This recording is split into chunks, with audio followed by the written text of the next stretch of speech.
Alors pour le Liban, la première chose à laquelle penser, c'est un agent local. Est-ce que j'ai besoin d'un agent local ou pas?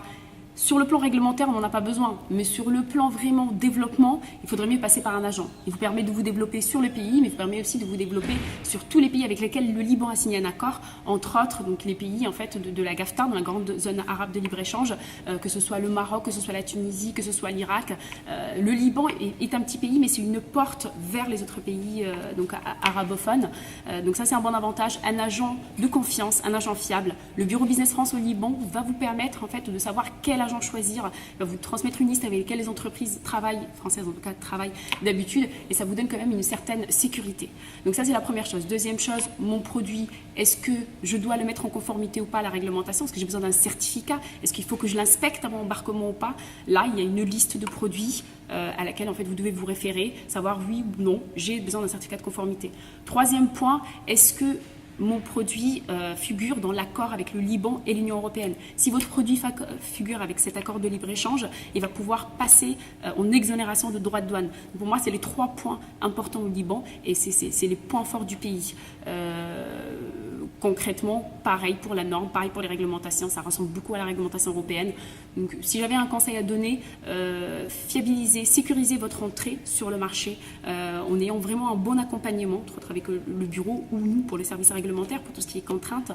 Une fois que vous êtes sur place, vous pouvez penser aux autres pays. Effectivement, vous attaquez le Liban, plutôt, vous vous implantez en Liban et vous vous retrouvez à exporter au minimum dans 20 pays sans droit de douane. Donc effectivement, c'est une porte d'entrée assez efficace et un bon business.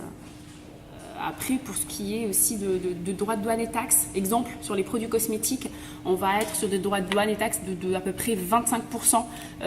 Par rapport à pays d'Afrique, on est à 50% de moins.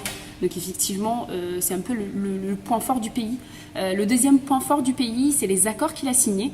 Sachez qu'effectivement, le Liban a signé un accord avec l'Union européenne.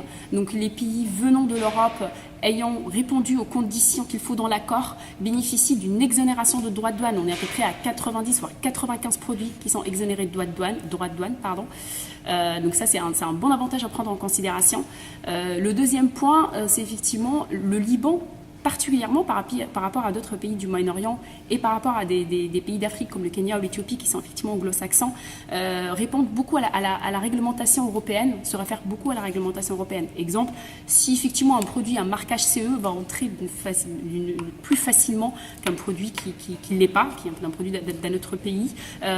Donc en fait, plusieurs normes européennes sont reconnues, entre beaucoup dans tout ce qui est produits de bâtiment, produits de construction.